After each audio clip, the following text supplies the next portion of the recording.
Alhamdulillahi Rabbil Alamin Alladhi bini'matihi tatimmus salihat Nahmaduhu wa nasta'inuhu wa nastaghfiruhu wa nastahdih Wa na'udhu billahi min syururi anfusina wa min sayyiati a'malina Man yahdihillahu fala mudilla lah wa man yudlil fala hadiya lah نشهد أن لا إله إلا الله وحده لا شريك له ونشهد أن محمدا عبده ورسوله لا نبي بعده اللهم صل على محمد وعلى آل محمد كما صليت على إبراهيم وعلى آل إبراهيم إنك حميد مجيد وبارك على محمد وعلى آل محمد كما باركت على إبراهيم وعلى آل إبراهيم إنك حميد مجيد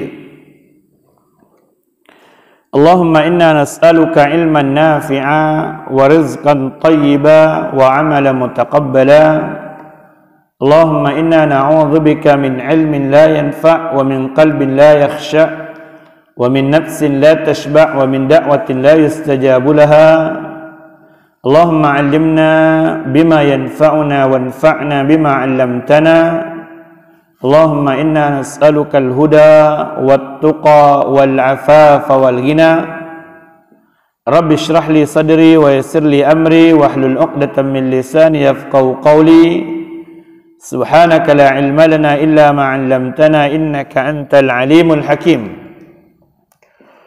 أما بعد فإن أصدق الحديث كتاب الله وخير الهدي هدي محمد صلى الله عليه وسلم وشر الأمور محدثاتها وكل محدثة بدعة وكل بدعة ضلالة وكل ضلالة في النار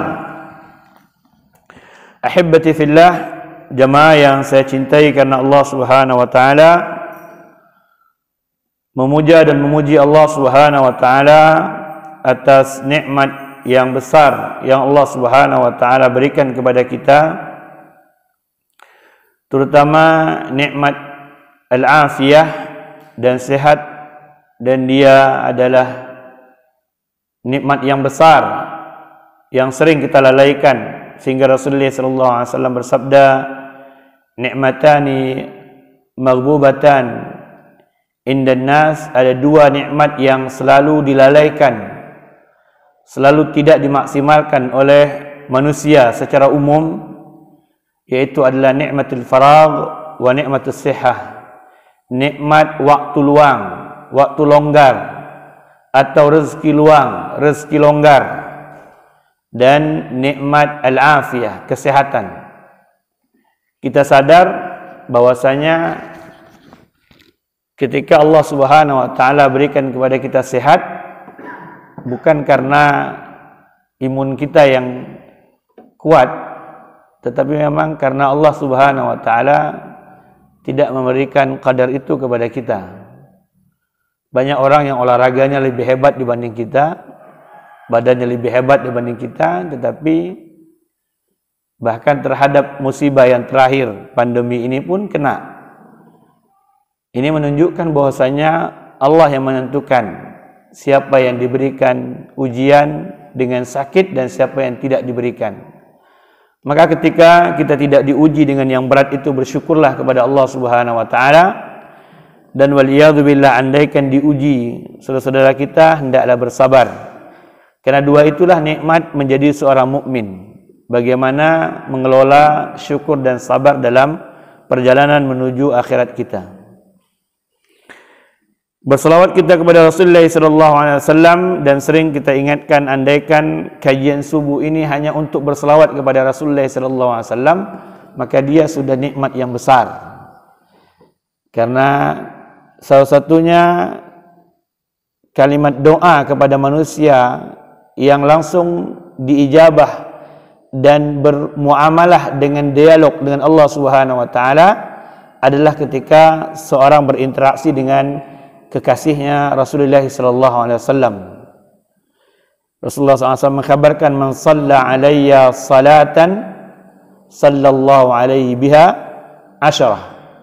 Siapa saja yang mendoakan Rasulullah sallallahu alaihi wasallam, berselawat kepada Rasulullah sallallahu alaihi wasallam, maka Allah akan membalas perbuatan dia yang kecil itu dengan 10 kali lipat ganjarannya dari sisi Allah Subhanahu wa taala. Wasiat yang ingin saya sampaikan adalah hadis Rasulullah sallallahu alaihi wasallam tentang membiasakan membaca surat Al-Ikhlas, Qul huwallahu ahad. Ini nasihat untuk saya dan kita semua. Mudah-mudahan dengan amalan yang besar ini, walaupun kecil kelihatannya, tetapi dia memiliki ganjaran yang besar dari Allah Subhanahu wa taala, dan mudah-mudahan dengan itu Allah Subhanahu wa taala memilihkan tempat tertinggi bagi kita di surga Allah Subhanahu wa taala. Rasulullah sallallahu alaihi wasallam bersabda, barang siapa yang membiasakan membaca Al-Ikhlas 10 kali, maka Allah akan bangunkan baginya istana di surga. Dia bukan Al-Ikhlas setelah salat, bukan Ikhlas zikir pagi, dan bukan Al-Ikhlas zikir sore. Dia selain itu. Di luar 3 setelah salat, 3 di waktu pagi, 3 di waktu sore. Di waktu kapanpun. Sampai lagi jualan nasi uduk, jualan lele terbang pun baca Al-Ikhlas, ya. Nah, ini amalan yang kadang-kadang karena saking kecilnya itu kita anggap padahal besar di sisi Allah Subhanahu wa taala, kita sering lupa. Padahal terlalu mudah untuk kita ucapkan. Tetapi begitulah iman. Iman itu kalau tidak dipelihara, maka kita terlalaikan. Kita anggap udah biasa, udah gampang itu. Makanya nanti ketika membahas tentang firman Allah Subhanahu wa taala, ati'u Allah wa ati'ur Rasul wahdharu, kita akan dengarkan bagaimana Ibnu Qayyim mengatakan ada sebagian orang yang berlebih-lebihan dalam amal itu, ada orang yang berkurang-kurang dalam beramal itu. Sebagian menganggap perlu menambah banyak sekali, sebagian menganggap udah saya sudah biasa kok. Itu gampang, kecil itu. Sehingga tidak dikerjakan. Ini yang mudah-mudahan itu menjadi jimat bagi kita apa yang diajarkan Rasulullah sallallahu alaihi wasallam. Pagi ini kita akan membedah paling tidak 2 firman Allah Subhanahu wa taala yang berhubungan dengan bagaimana iqadul himmah li ihya'i sunnati Rasulullah sallallahu alaihi wasallam. Membangkitkan semangat untuk menghidupkan atau mengikuti sunnah Rasulullah sallallahu alaihi wasallam. Dia bagian daripada rukun iman kita kepada Allah dan Rasulnya. Allah Subhanahu wa taala berfirman dalam surat Ali Imran ayat 65. Kemarin kita sempat antarkan sebentar di ujung daripada pertemuan kita. Allah Subhanahu wa taala berfirman, "Fala wa rabbika la yu'minuna hatta yuhakkimuka fima shajara bainahum thumma la yajidu fi anfusihim harajan mimma qadait wa yusallimu taslima." Ayat ini berhimpun tentang hadis Jibril tentang Islam, iman, dan ihsan. Ini di antara kecerdasan Qurtubi ketika dia mensyarahkan hadis ini. Sebagian kita melihatnya selintas saja, tetapi beliau mengatakan berhimpun di ayat ini tentang tabaqatul iman, tabaqatul Islam, iman dan ihsan. Seperti hadis yang dikeluarkan oleh Umar bin Khattab tentang tabaqat iman. Ketika datang Jibril kepada Rasulullah SAW menanyakan tentang Islam, tentang iman, tentang ihsan. Hadis ini dimulai, ayat ini dimulai oleh Allah Subhanahu wa taala dengan sesuatu yang tidak lazim. Anda bayangkan zat yang tidaklah berbicara kecuali pasti benar, dan seluruh alam wajib membenarkannya. Pembicaraan itu pasti benar. Tidak berhenti dengan pasti benar saja. Seluruh alam punya kewajiban untuk membenarkannya. zat yang maha mulia itu, dia bersumpah dengan zatnya yang maha mulia itu. Dan kalimat sumpah itu biasa digunakan dalam pembicaraan untuk meyakinkan orang yang diajak bicara. Kita kalau belajar bahasa sering dibuat misal, umpamanya tadi malam saya lihat ada mobil patroli. Yang agak bicara ini karena kejadian itu nggak lazim, maka dia kurang yakin. Benar itu, benar. Saya lihat tadi malam. Nggak yakin saya. Benar, saya benar-benar lihat dengan mata kepala saya. Kalau bahasa orang politik sekarang, hakul yakin. Sangat benar saya lihat. Enggak, saya enggak yakin. Demi Allah, benar. Jadi, sumpah itu sudah perangkat terakhir dalam meyakinkan orang yang diajak berbicara. Allah memulai kalimat ini, itu tentu ada hikmahnya. Tujuannya ujung daripada pembicaraan ini. Maka Allah katakan, "Fala wa rabbik la yu'minun." Agar tidak ada orang yang membawa gelar dengan alumni manapun punya intervensi, cara interpretasi sendiri terhadap ayat. Ini maksudnya kita kalau sudah sampai kepada zaman modern, maka ini boleh kita pakai, boleh tidak. Kalau tidak sesuai, sistem syura itu kalau tidak sesuai ya kita pakai model kita lah. Dan seterusnya. Tidak ada ruang bagi siapapun. Mau dia bawa sederet gelar pun, mau dia bawa jabatan setinggi apapun. Allah katakan, "Fala wa rabbika la yu'minun." Anda boleh saja mengklaim saya mukmin, tapi Allah mengatakan la yu'minun. Anda tidak beriman. Ini di antara syarah terhadap firman Allah Subhanahu wa taala di surat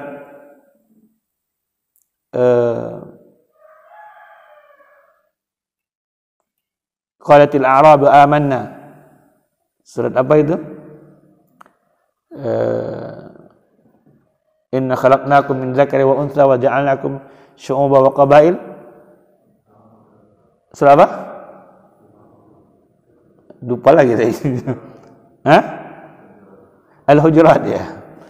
Al-Hujurat di ayat 13-nya Allah katakan qalatil a'rabu amanna qul lam tu'minu walakin qulu aslamna.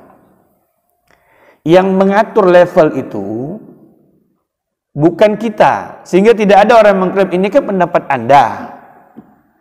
Enggak. Ini konsep yang Allah berikan. Fala wa rabbik, demi Rabbmu wahai Muhammad, sesungguhnya mereka la yu'minun. Ini dialognya jelas nih. Fala ini bicara kepada Muhammad sallallahu alaihi wasallam, khitabnya. Fala wa rabbik, tidak, demi Rabbmu wahai Muhammad, la yu'minun, mereka itu tidak beriman. Yang sedang dibicarakan oleh Allah siapa? Orang yang bersama Rasulullah sallallahu alaihi wasallam. Sedangkan orang yang bersama Rasulullah SAW adalah khairun nas. Sebaik-baik manusia adalah orang yang bersama Rasulullah SAW. Ala itlaq, secara keseluruhan. Nggak bisa orang klaim di ujung, itu kan zaman bahla, itu nggak ada. Kita lebih modern, nggak ada. Ketetapan sudah jelas dari Allah Subhanahu Wa Taala melalui lisan Rasulullah SAW. Khairun nasi qarni. Bahkan dalam syarah dikatakan khairan nasi alal itlaq ghairul anbiya wal mursalin. Seluruh manusia kecuali para anbiya dan rasul. Seluruh makhluk sejak diciptakan Adam alaihi salam sampai ujung zaman nanti itu, yang terbaik adalah orang yang bersamai Rasulullah sallallahu alaihi wasallam alal itlaq. Sehingga Ibnu Qayyim rahimahullah ta'ala pernah menulis yang luar biasa. Beliau katakan, sungguh Allah Subhanahu wa ta'ala melihat seluruh hati hamba-hambanya. Dia dapat di hati orang-orang yang bersama Rasulullah SAW adalah hati orang yang terbaik, sehingga dijadikan mereka sahabat Rasulullah SAW. Jadi mereka itu pilihan, bukan ujuk-ujuk. Oh, kebetulan lahir kemudian jadi bukan orang pilihan. Maka ketika Rasulullah SAW andaikan iman Abu Bakar ditimbang dengan iman ahli Madinah, maka lebih berat iman Abu Bakar. Itu benar-benar. Jangan ada mulut busuk dari orang Syiah belakangan yang mencela Abu Bakar, orang yang paling sempurna dari umat ini setelah Rasulullah SAW. Secara keseluruhan, nggak ada apa-apanya. Mungkin dia bukan antara bumi dengan langit, antara bumi dengan langit keberapa dengan kita dengan Abu Bakar itu ya. Makanya itu Anda perhatikan ketika Anas bin Malik radhiyallahu anhu meriwayatkan sebuah hadis tentang Rasulullah SAW berbicara kepada sahabat, sesungguhnya seorang akan dikumpulkan dengan orang yang dicintainya. Maka Anas menambahkan kalimatnya, tidak ada sebuah hadis yang paling aku cintai, bahkan dicintai oleh ahli Madinah, melebihi perkataan Rasulullah SAW, seseorang itu akan dikumpulkan sama orang yang dicintainya. Demi Allah, saksikanlah sungguhnya aku mencintai Abu Bakar, mencintai Umar, pertama mencintai Allah, mencintai Rasul, mencintai Abu Bakar, mencintai umat, walaupun aku tahu aku tidak akan sampai amalnya seperti mereka. Jadi Rasulullah SAW dikhabarkan oleh Allah Subhanahu Wa Taala tentang mereka itu nggak beriman, wahai Muhammad. Sampai apa ya Allah? Nah, ini yang poin ini yang kemudian disyarahkan oleh Al-Qurtubi rahimahullah taala dalam tafsirnya. Beliau mengatakan hatta yuhakkimuka fima syajara bainahum, sampai mereka berhukum dengan apa yang engkau tetapkan kepada mereka. Al-Qurtubi rahimahullah taala mengatakan ini makna daripada Islam. Artinya apa? Orang yang tidak melakukan ini keluar daripada garis Islam. Mereka tidak akan beriman, wahai Muhammad, sampai mereka berhukum dengan apa yang engkau tetapkan. Jadi tidak ada ruang sedikit pun bagi orang-orang yang datang belakangan setelah Rasulullah SAW untuk membuat syariat baru, membuat amalan baru, mengakukan ijtihad baru terhadap amal-amal apapun itu, selama dia tidak dibawakan oleh Rasulullah SAW atau diisyaratkan oleh Rasulullah SAW bersama sahabat dengan hadis mendiamkan perbuatan sahabat, tarkiyah namanya. Jadi ini poin yang mesti dipahami. Tidak ada ruang bagi sedikit pun. Antum tahu asbabun nuzul ayat ini, satu, kemudian runtutan dari asbabun nuzulnya ada kisah yang lainnya. Asbabun nuzulnya sederhana sebenarnya, tetapi dia memberikan pelajaran yang luar biasa. Zubair bin Awam itu memiliki petakan ladang tanah. Dari petakan tanahnya itu mengalir air di tanahnya dia. Kemudian air ini dibutuhkan oleh orang-orang sekitarnya setelahnya. Maka dibuatlah jalur oleh Zubair bin Awam kepada orang untuk dialiri oleh orang setelahnya atau sekitarnya. Tetapi yang aliran dia dibesarin sama dia. Datang orang Ansar, dalam riwayat dikatakan Hatib al-Batah, datang kepada Rasulullah SAW. Rasulullah SAW, ini Zubair nggak benar. Tanah saya samping tanah dia, tapi itu air dibanyakin lewat tanah dia dibanding tanah yang kita. Kita butuh air. Maka Rasulullah SAW mengatakan, wahai Zubair, besarkan jalur air ke mereka sama besarnya dengan apa yang engkau besarkan ke tempatmu. Jadi ukurannya sama. Dikerjakanlah oleh Zubair.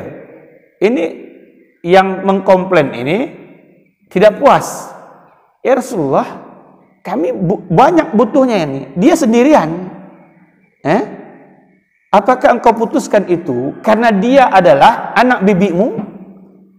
Karena Zubair adalah sepupu Rasulullah SAW. Maka apa kata Rasulullah SAW? Wahai Zubair, tutup air mereka itu, penuhi ladang kamu dulu, baru kemudian kamu air. Jadi berharap hujan turun dari langit, air tempayan dibuang. Yang sudah dapat dibuangnya, yang datang belum dapat. Maka ketika keputusan itu dibuat, makin protes kan? Ini kisah, kemudian Allah turunkan ayat ini tentang bagaimana hatta urusan membagi ini Rasulullah SAW, tentu Rasulullah SAW punya ruang untuk didiskusikan apa keputusannya. Tetapi sudah sangat kita yang awam aja sudah paham, yang punya air Zubair kok kenapa ende ribut gitu kan? Udah mending dikasih air gitu. Tetapi begitulah manusia. Allah menunjukkan ada orang yang tidak puas dengan keputusan Rasulullah SAW. Maka Allah turunkan fala wa rabbik la yu'minuna hatta yuhaqqimuka fi ma syajara bainahum. Kemudian si fulan ini datang kepada Umar bin Khattab radhiyallahu anhu. Ayat ini sudah turun. Berharap ada orang yang memutuskan lebih adil dibanding Rasulullah sallallahu alaihi wasallam. Kemudian ditanyakan oleh Umar radhiyallahu anhu tentang kejadiannya. Diceritakannya. Seperti cerita itu, dan mesti dipahami kenapa sang pembawa cerita ini membawa kepada Umar. Karena dia mendengar bahwasanya ini kebiasaan orang-orang Madinah ketika itu. Mereka sudah terbiasa perang antara Aus dan Khazraj. Kemudian sebelumnya ada pertarungan yang besar antara Bani Hashim, Bani Adi, Abdul Manaf. Jadi ada saling rebutan kekuasaan sebelumnya, sebelum datangnya Islam. Sehingga itu yang digelitik oleh sang penanya ini, datang kepada Umar bin Khattab. Mendengar cerita itu, Umar kemudian mengatakan, tunggu sebentar, saya akan ke dalam. Masuk dia ke dalam, dia bawa pedang. Dia berkatakan, dia pukulkan ke tangan yang meminta keputusan dari dia itu, sampai putus tangannya. Fala wa rabbik la yu'minuna hatta. Ini sahabat mendengar apa yang turun ayat itu, bukan dapat untung, malah dapat buntung, kan? Begitulah kadang-kadang tabiat manusia. Tidak puas dengan apa sudah. Tapi bukan di poin itu yang kita pelajari, itu sudah selesai lah. Sahabat apapun mereka melakukan sebuah kesalahan, mereka insya Allah akan lebih utama dibanding orang setelahnya. Tetapi yang ingin kita pelajari bagaimana Allah Subhanahu Wa Taala ketika memberikan ketetapan, hatta menurut kita hal yang mungkin kecil, tetapi ketentuan Rasulullah SAW tidak boleh bercanggah sedikit pun. Jadi jangankan untuk mencemeehnya, untuk menghinanya, atau untuk mengkritisinya, mencanggahkannya, mengatakan kayaknya nanti nggak adil deh ini, nggak bisa itu, nggak ada ruang. Sehingga aneh aja kalau kita belakangan mengatakan sunnah Rasul boleh aja diikuti, boleh tidak. Nggak ada ruang sedikit pun. Anda ketika Anda mengilmui, makanya sering kita ingatkan bahwa di akhir zaman kita ini yang penting adalah mengilmui apa saja yang disuruh oleh Rasulullah SAW. Kemudian minta pertolongan kepada Allah agar dimudahkan untuk mengamalkannya. Bukan mencemeehnya, ini kok kayak orang nggak keurus gitu kan, macam-macam lah cerita. Anda yang diperlukan adalah ilmui tentang apa yang diperintahkan oleh Rasulullah SAW. Setelah mengilmuinya apa? Minta hidayah kepada Allah agar mampu mengamalkannya. Kalau Anda dapatkan saudara Anda sudah mengamalkannya, minta kepada Allah agar Allah memudahkan Anda mengamalkannya. Bukan seperti monyet. Tahu pepatah monyet, orang Melayu mengatakan, monyet itu ketika dia lapar, dia lihat ada pisang. Dia berupaya untuk ngambil pisangnya. usaha sekuat tenaga dia berupaya, enggak dapat pisangnya, kemudian dibilang pisangnya busuk katanya. Padahal dia yang enggak sanggup dapat pisang itu.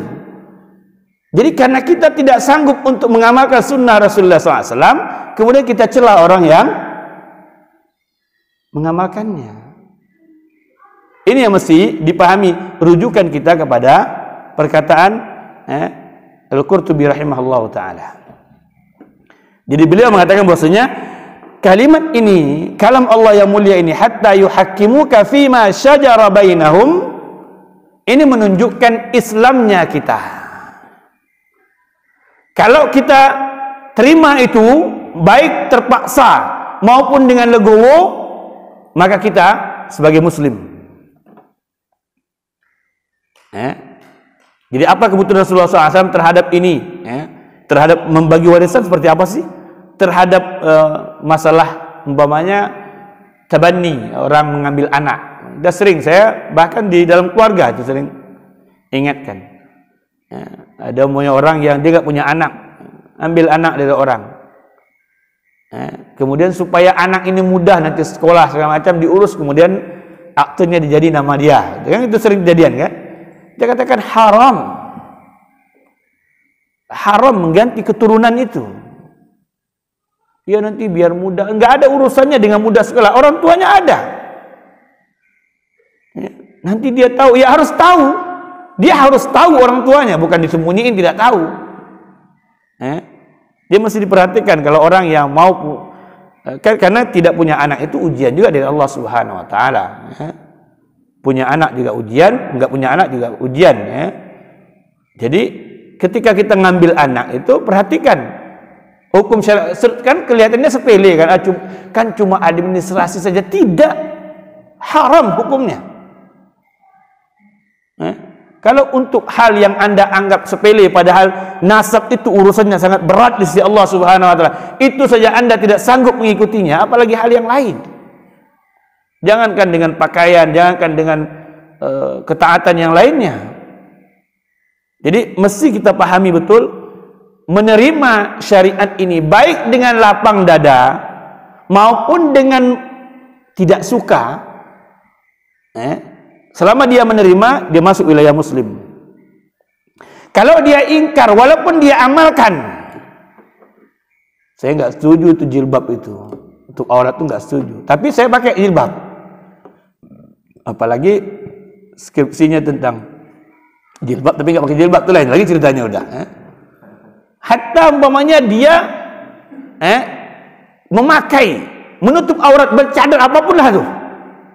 Tapi dia nggak meyakini, ini kan style saja. Boleh saya pakai, boleh saya tidak. Maka kufur dia.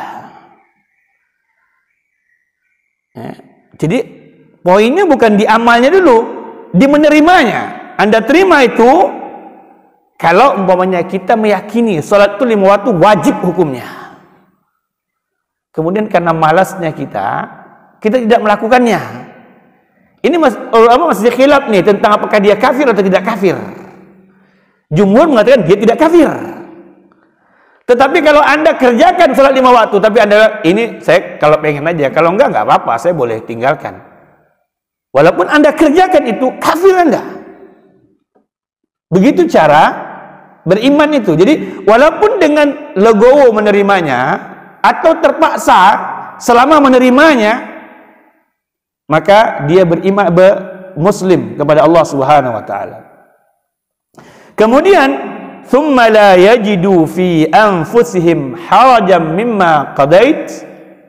Kemudian tidak ada rasa ghil, tidak suka pada dirinya ketika menerima keputusanmu wahai Muhammad sallallahu alaihi wasallam. Maka Al-Qurtubi mengatakan ini maknanya seorang mukmin. Seorang mukmin dia menerima keputusan Allah Subhanahu wa taala dengan ikhlas, walaupun mungkin dia berat menjalaninya. Seorang diuji oleh Allah Subhanahu wa taala mulai dengan sakit. Berat dia menjalaninya, atau dengan miskin, atau dengan masalah, dengan musibah, dengan kehilangan anak, kehilangan harta, kehilangan orang tercinta. tapi dia berusaha untuk ikhlas menerimanya, maka dia masuk di level iman, kata Imam Al-Qurtubi rahimahullah ta'ala. Dan level yang tertinggi beliau mengatakan maksudnya wa yusallimu taslima. Kemudian mereka menerima keputusan engkau itu wahai Muhammad dengan redha. Masyaallah muslimin, antum pahami ketika antum menjalani kehidupan dunia ini, buatkan spirit redha itu pada diri, maka yakinlah demi Allah hidup kita itu akan nikmat. Kita akan syukuri Allah Subhanahu wa taala di setiap kondisi. Kan kita sering ingatkan, Rasulullah SAW mengajarkan kalau Anda dikadarkan Allah tidak Anda sukai, maka ucapkan alhamdulillah ala kulli hal. Tetap aja puji Allah. Kalau Anda sukai itu, maka ucapkan alhamdulillahillazi bi ni'matihi tatimmus shalihat. Mudah-mudahan dengan kenikmatan yang diberikan itu maka sempurna amal soleh yang lainnya.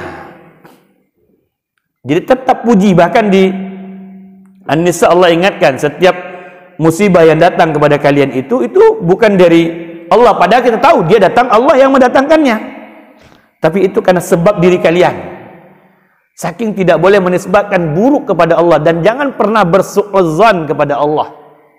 Ini poin penting dalam hidup ini. Yang paling penting Anda harus lepaskan su'udzan Anda kepada Allah. Seburuk apapun qadar yang Allah berikan untuk Anda jalani, maka yakinilah Allah menyayangi kita. Apalagi kalau kita beriman, yakini seyakin-yakinnya bahwasanya inilah jalan yang terbaik yang Allah pilihkan.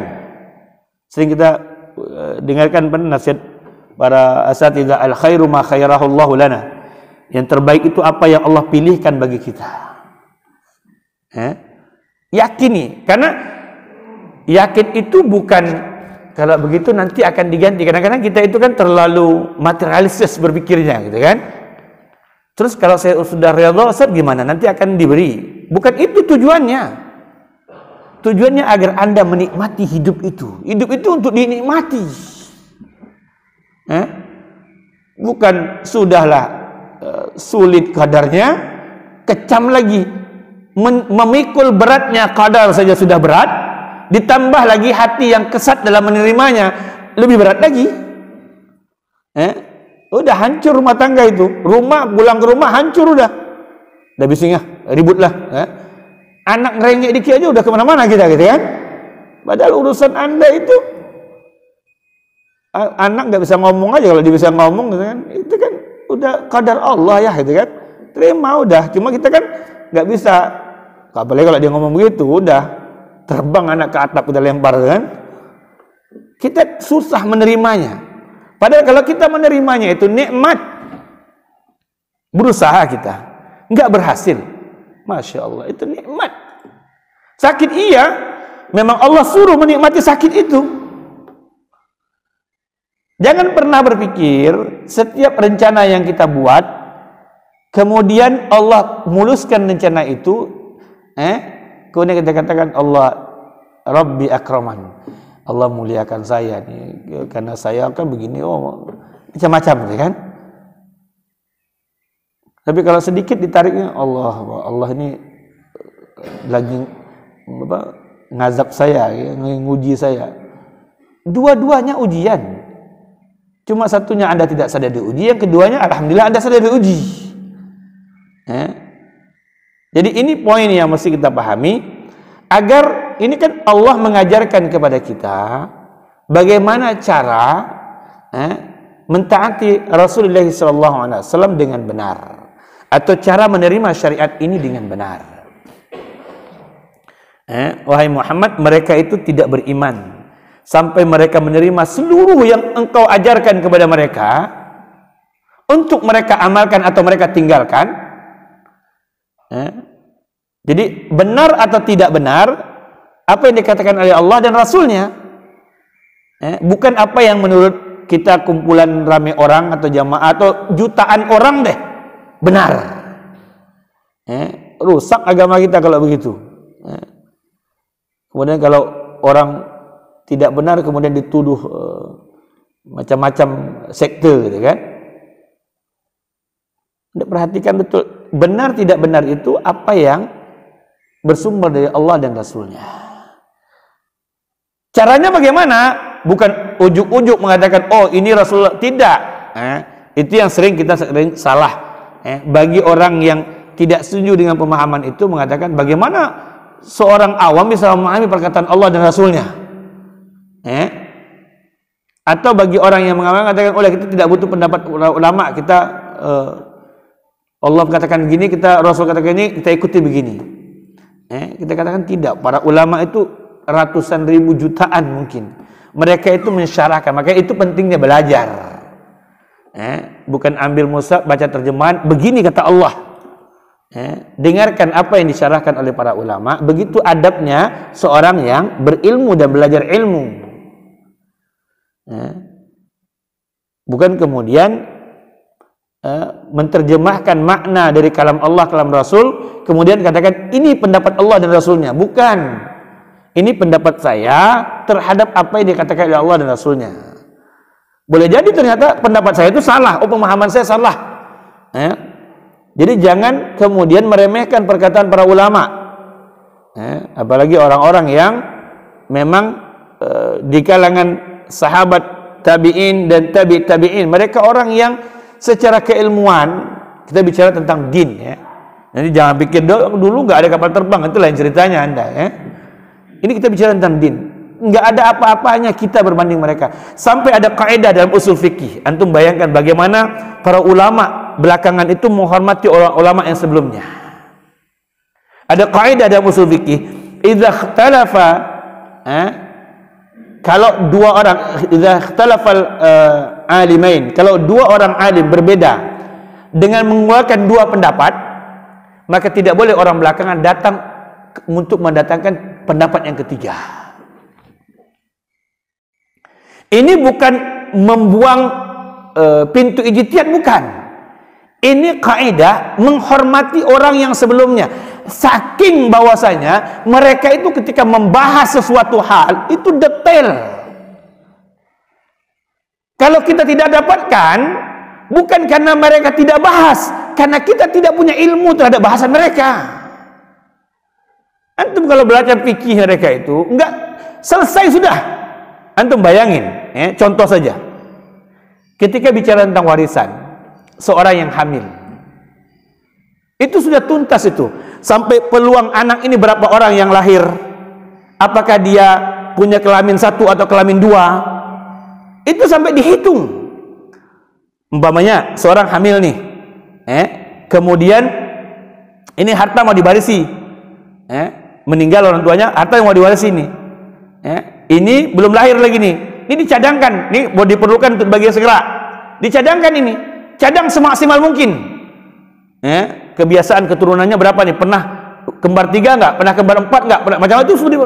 Kemudian kalau dia semuanya laki-laki, akhirnya kemungkinan laki-laki semua, kemungkinan kembarnya sekian, diseperkan itu, baru dibagi. Kalau sudah terbukti lahir, baru kemudian dibagi sesuainya. Itu dibahas oleh para ulama, detail. Tapi karena kita nggak punya ilmunya, oh kan ini nggak ada perkataan ulama, ini perkataan Rasul, enggak, mereka sudah selesai. Bahasan itu sudah selesai, cuma kita malas mempelajarinya, kemudian kita nggak ketemu. Jadi kita ingatkan bahwasanya ketika kita mengatakan mengikuti perkataan Allah dan Rasulnya, bukan artinya datang saya sebagai sipulan menterjemahkan ini perkataan Allah maka maknanya ini, bukan. Kita baca apa yang dikatakan oleh para ulama sebelumnya terhadap syarah dari perkataan Allah dan Rasulnya itu, baru kita oh ini pemahamannya. Karena kita nggak nyampe akal kita, terlalu luas, terlalu bahasannya. Antum bayangin aja di antara manakibnya Imam Syafi'i apa? Ketika dia menghafal baca itu, ini nggak boleh kelihatan. Ketika dia mau baca hafalan yang baru, yang lama nggak boleh kelihatan. Karena kalau nggak semuanya hafal dia. Itu nggak ada yang bisa. Kita kan baru dengar ayat sekian, posisi bawah, posisi atas, posisi itu udah terperangah gitu kan. Ini orang lebih dibanding scan gitu kan. Luar biasa pada Allah, dan Allah pilihkan memang. Jadi supaya apa? Ini kita pahami itu supaya jangan jumawa orang-orang belakangan kemudian mengatakan, oh enggak Syafi'i kan banyak ininya, lemahnya, sehingga kita ikut. Bukan. Anda pahami dulu perkataan mereka, tengok. Makanya kalau orang belajar itu kan sulitnya kan begitu. Sulit itu mengkomparasi perkataan orang-orang terdahulu agar dia tidak keluar kalimat-kalimat aneh dari lisannya. Enggak ujuk-ujuk orang dahulu tidak pernah begitu versi pemahamannya, kok Anda datang kemudian, ya. Ini yang sering kita lihat, ada orang yang menerjemahkan Al-Quran kemudian langsung, ya, begini maknanya. Anda rujuk kepada orang-orang terdahulu, lengkap sudah, ya. Cuma kita enggak mau bacanya, itu masalahnya, ya. Anda lengkap sudah itu. Kemudian di ayat selanjutnya yang kita bicarakan itu adalah surat Al-Maidah ayat 92. Ini kita bawakan nanti perkataan Ibnu Qayyim rahimahullah taala. Allah Subhanahu wa taala berfirman, wa atii'ullah wa atii'ur rasul wahdharu. Fa in tawallaitum fa'lamu annama 'ala rasulina al-balagul mubin. Al-Maidah ayat 92. Allah berfirman, patuhi Allah, patuhi Rasul, ya. Dan sering kita ingatkan bahwasanya kedudukan Allah dan Rasulnya dalam mematuhinya itu satu, ya. Jangan pula nanti ada orang, kan Allah masa sama dengan Rasul, Anda nggak ngerti cara mematuhinya. Bukan zat Allah dan zat Rasul yang sama, cara mematuhi terhadap perintahnya itu. Sebagaimana Anda mengatakan kepada Allah sami'na wa ata'na, kepada Rasul juga sami'na wa ata'na. Sedangkan kepada ulil amri sami'na, tengok dulu, ya kan? Benar ata'na, enggak benar enggak boleh kita ikuti. Kaidahnya kan berlaku, la ta'atul li makhluqin fi ma'siyatillah. Enggak ada ketaatan kepada makhluk dalam bermaksiat kepada Allah Subhanahu wa taala. Seluruh makhluk. Kalau kaidah itu artinya Rasul pun termasuk. Tetapi karena Rasul itu wa ma yantiqu anil hawa in huwa illa wahyu yuha, sudah steril daripada kesalahan dia, maka Allah Subhanahu wa taala berfirman atii'ullah wa atii'ur rasul. Wahdharu, ini poin yang ingin kita tambahkan dalam pembahasan kita pada pagi hari ini. Perhatikan, hati-hati, wahdharu. Fa in tawallaitum, kalau kalian berpaling dari ketaatan itu. Itu poinnya. Berpaling itu bisa menambah, bisa mengurangi, bisa membangkang. Perhatikan berpaling itu. Ini yang dikatakan oleh Ibnu Qayyim nantinya. Kalau membangkang sudah selesai. Pembahasan tentang membangkang sudah selesai. Artinya kalau membangkang dari perintah Allah dan Rasulnya, kufur sudah dia. Sekarang pembahasannya kepada kita yang dalam orang-orang beriman ini, orang-orang muslim. Wahdharu fa in tawallaitum fa'lamu annama 'ala rasulinal balagul mubin. Kalau kalian berpaling, baik kalian tambahkan maupun kalian kurangkan itu dari apa yang diajarkan Rasulullah SAW itu, perhatikanlah, fa'lamu, ketahuilah, annama 'ala rasulinal balagu, Rasul kami hanya menyampaikan kepada kalian. Jangan minta pertanggungjawaban nanti di yaumil akhir, Rasul gimana nih, kami salah. Rasul cuma menyampaikan sudah. Begini caranya, kalian tambahkan, kalian kurangkan, hati-hati. Maka Ibnu Qayyim rahimahullah taala beliau mengatakan, fa haqiqatut ta'zim lil amri wan nahyi alla yu'aridu bitarakhus jaf wala yu'aridu bitasydid ghal. Sesungguhnya makna daripada memuliakan perintah Allah dan perintah Rasulnya itu, atau mencegah daripada larangan Allah dan larangan Rasul itu adalah tidak sedikit pun bertentang, baik dengan menguranginya atau dengan menambahnya. Jadi perintah ayat ini untuk tidak mengurangkan dari kadar perintah Allah itu dan Rasulnya itu, dan tidak menambah. Ini yang sering kita kutipkan itu mungkin tentang perkataan Imam Malik, kan? Satu waktu orang bertanya kepada Imam Malik, wahai Imam Malik, kami mau pergi umroh ini, kan miqat makan itu kan di Dzulhulaifah Bir Ali. Kan jaraknya lebih kurang dari Madinah kota, lebih kurang 12 kilo, 13 kilo gitu kan. Gimana kalau kami ambil miqatnya itu di Madinah saja, sehingga nggak perlu repot-repot turun di Bir Ali dan semacam kan? Kata Imam Malik, nggak boleh. Yang bertanya kayak kita sok pinter gitu kan, kok nggak boleh? Kan lebih baik. Ini Dzulhulaifah di sini, kita ambil di sini. Kalau kita di sini, iyalah. Kan gitu sering gitu kan. Kalau saya begini, iyalah, oke lah. Tapi kan saya lebih kan begini. Saya ambil mikotnya sebelumnya. Apa yang dirugikan? Apa yang kurang? Nah, inilah ilmu itu. Imam Malik mengatakan, tidak ada yang lebih berbahaya dari engkau menganggap sunnahmu lebih baik dibanding sunnah Rasulullah SAW. Rasul bilang Dzulhulaifah, ente bilang kota Madinah. Paham ya maksudnya? Atau ini yang seperti ditanyakan kepada Abdullah bin Abbas radhiyallahu anhu ketika zaman Utsman bin Affan. Ditanyakanlah oleh tabi'in kepada Abdullah bin Abbas, mana yang lebih baik? Haji itu apakah tamattu atau ifrad? Abdullah bin Abbas mengatakan tamattu. Yang bertanya gak puas, seperti orang kritis belakangan kan? Kok tamattu? Itu Abu Bakar bilang ifrad lah, Umar bilang ifrad, dan mereka kerjakan ifrad lah. Jadi Abu Bakar dan Umar itu mengerjakan hajinya ifrad. Kalau Umar beliau ijtihad, maka kadang supaya Mekah ini tidak kosong setelah ifrad. Ifrad itu kan haji doang, pergi untuk haji doang, nanti balik lagi, nanti mau umrah datang sendiri ya. Maka Abdullah bin Abbas radhiyallahu anhu mengatakan apa? Kada sama atumtir hajara. Hampir saja langit itu melemparkan batu kepada kalian. Saya bilang Rasul begini, ente bilang si fulan begini. Jadi kalau sudah saya bilang Rasul begini, nggak ada canggahnya lagi udah. Tapi kalau begini nggak ada tapinya udah. Kalau Rasul udah bilang, iya udah itu. Kok begitu amat sih? Iya udah itu aja. Anda belajarlah menikmati ketaatan itu, bukan mengkritisi ketaatan itu.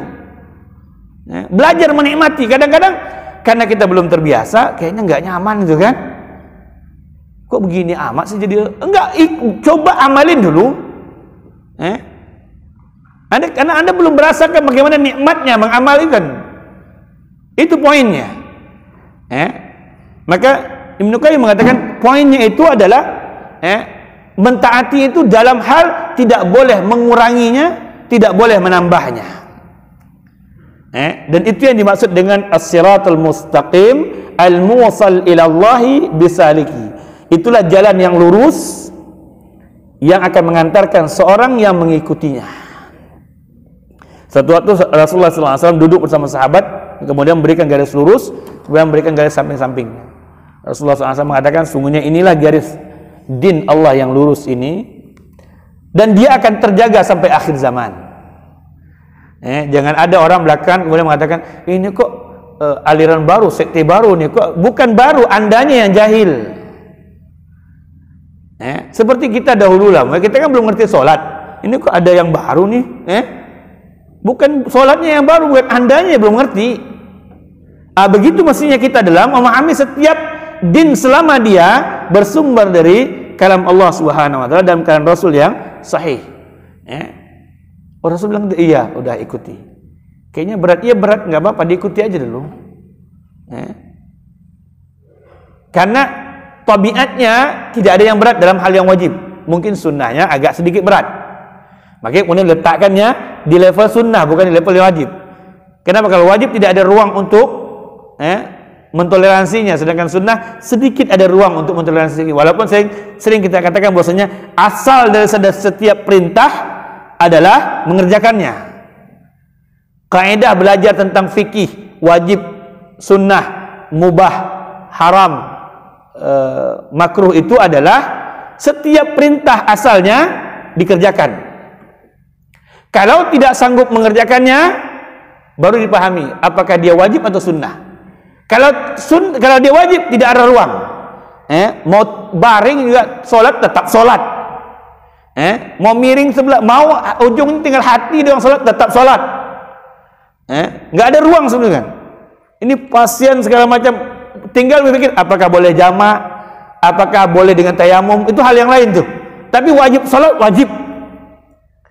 Sedangkan kalau yang sunnah tadi itu, oh saya nggak sanggup ngerjainnya, oh, udah nggak apa-apa, nggak sampai berdosa. Begitu juga berbicara tentang haram dan makruh. Kalau ada larangan, asalnya tidak boleh. Cepat-cepat lari. Kalau tidak bisa meninggalkannya, baru ditanyain, hukumnya sampai haram atau cuman di bawahnya? Supaya apa? Kalau terpaksa mengerjakannya, tidak sampai berdosa. Itu cara memahami fikihnya itu. Bukan seperti yang kita katakan, maksudnya sunnah itu untuk ditinggalkan, makruh itu untuk dikerjakan. Kan pemahaman kita begitu kan? Sunnah, sunnah itu artinya boleh ditinggalkan dia. Kalau dikerjakan baru dapat pahala. Dibalik, sunnah itu wajib dikerjakan, harus dikerjakan. Wajib dalam arti bahasa kita harus dikerjakan. Kalau tidak sanggup mengerjakannya, baru kemudian ditengok. Oh, dia nggak sampai kepada wajib, sunnah dia. Sehingga jiwa itu terbiasa dengan mengerjakannya. Dan kita sering ingatkan bahwasanya yang disuruh saja itu banyak keteteran kita ngerjakannya. Jangan tambah lagi dengan wirid tertentu, dengan zikir tertentu, dengan amalan tertentu, dengan ziarah tertentu. Capek kita. Tambah lagi pulang ziarah kena Covid lagi gitu kan. Kemarin ada keluarga di kampung itu pergi ziarah ke Madura, pulang 12 orang kena Covid semuanya. Udahlah pekerjaannya salah, dapat musibah lagi dari Allah Subhanahu wa taala. Ya. Jadi hati-hati betul dalam memahami itu. Maka beliau mengatakan bahwa tidak boleh sedikit wa ma amarallahu bi amrin, maka dalam sebuah perintah yang Allah Subhanahu wa taala perintahkan itu, syaitan tidak akan berhenti. Kita mesti pahami bahwasanya syaitan itu tidak berhenti dalam menggoda hambanya. Maka tolong jangan jadi anasir syaitan dalam memprovokasi atau mengkritisi teman kita dalam amalnya. Nanti lincah kita dibanding syaitan dalam mempengaruhi saudara kita dalam meninggalkan sunnah. Karena syaitan tidak berhenti. Ibnu Qayyim mengatakan bahwasanya dia akan selalu melakukan, kalau tidak taksir wa tafriq wa imma ifrat wa ghulu. Kalau tidak mengurangkan amal itu, dia akan melebih-lebihkan amal itu. Kalau dia tahu kita ini kayak kita model orang malas ini gitu kan, udah nggak apa-apa, tinggalin sunnah doang kok. Ngapain sih? Nggak apa-apa. Ente sudah banyak amal yang lain, nggak usah itu tinggalin. Infak ente nambah 10.000 nggak nambah apa-apa di masjid, 10.000 mah. Jadi selalu dibuat sepele oleh dia. Amal yang kita mau lakukan tuh dianggap sepele oleh dia, atau kurang-kurangnya lah. Jangan lebih-lebih amat amal itu. Kalau kita termasuk orang yang suka khusyuk, amal itu merasa tidak puas, mau tambahkan lagi. Kayaknya kalau zikirnya cuma 33 kurang mantep kayaknya. Kalau 55 lebih mantap kayaknya gitu kan. Jadi itu modelnya. Sehingga antum melihat kan ada orang yang kalau ahli ibadah masuk kepada sufi dan kebatinan dan semacam dia masuknya kan. Kepada orang yang malas nih ya udah, orang fasik dibuatnya. Begitu dia akan lakukan. Makanya berjalan di siratal mustaqim memang tidak mudah. Maka jadilah mukmin yang saling menguatkan dalam siratal mustaqim. Ketika kita bisa mengamalkan sebuah amal, saudara kita belum bisa, maka ajak dia. Kalau ada saudara kita sudah mengamalkannya, kita belum sanggup, maka minta hidayah kepada Allah agar mampu mengamalkannya. Jangan menjadi anasir syaitan dalam mempengaruhi. Nanti kemudian kalau kita bilang ente jangan berlebihan amat lah, puasa kok Senin Kemis terus kan, sekali longgar lah gitu kan. Ente jangan jadi anasir setan. Udahlah ente nggak sanggup, ente suruh orang lagi batalin puasanya gitu kan. Pastinya kita minta kepada Allah hidayah, ya Allah bagaimana kok biasa sebulan bisa, mudahkanlah saya untuk lakukannya. Kan begitu mestinya gitu kan. Bukan kemudian suruh orang bareng-bareng sama kita keluar dari kebiasaan dia yang baik gitu. Ini yang mesti kita pahami. Jadi Ibnu Qayyim mengatakan bahwasanya sesungguhnya syaitan itu tidak berhenti. Setiap perintah Allah kepada setiap kita, kalau tidak dia suruh kurangin dikit, akan dia suruh tambahin dikit.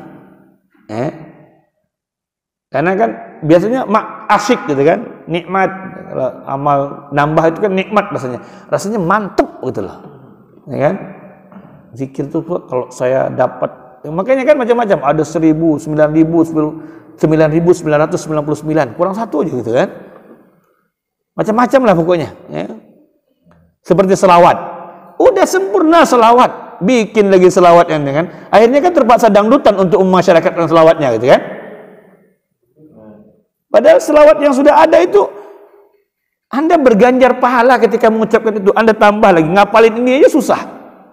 Ya kan?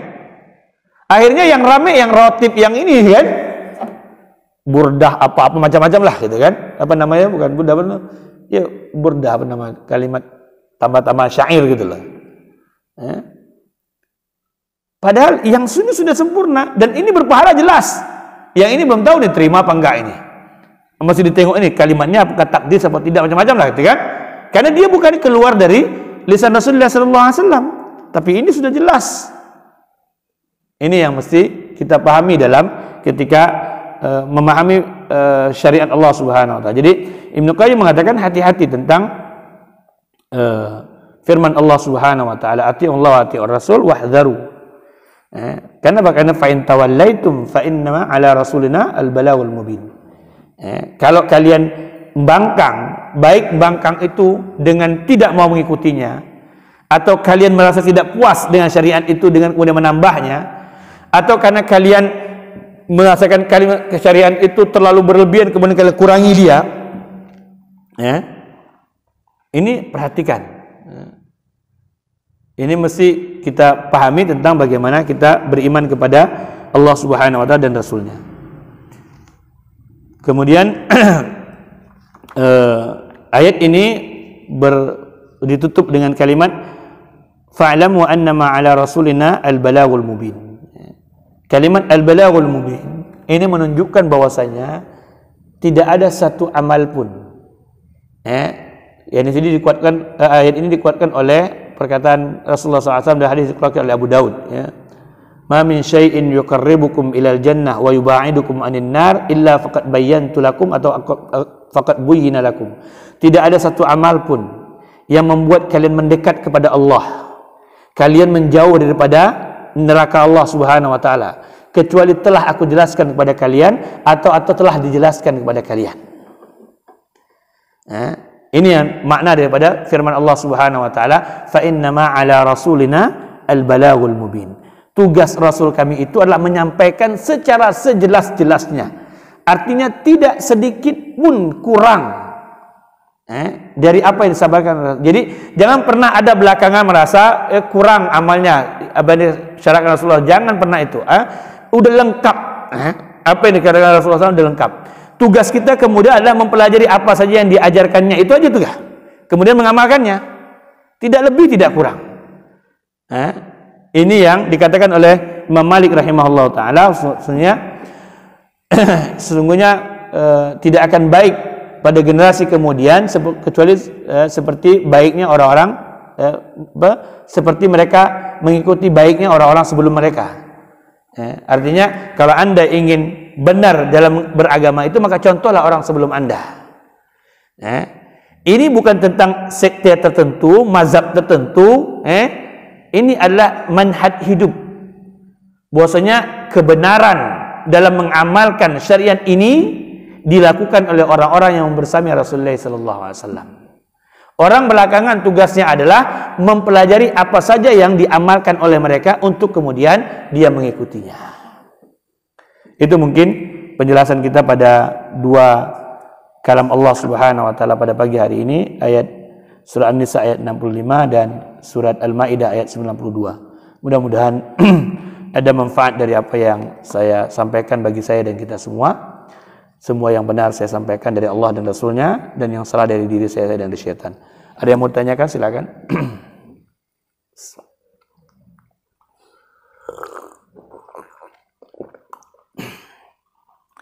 Kalau tidak ada pertanyaan, kita tutup dengan doa kafaratul majelis. Subhanakallah wa bihamdik, asyhadu an la ilaha illa anta, astaghfiruka wa atubu ilaik. Assalamualaikum warahmatullahi wabarakatuh.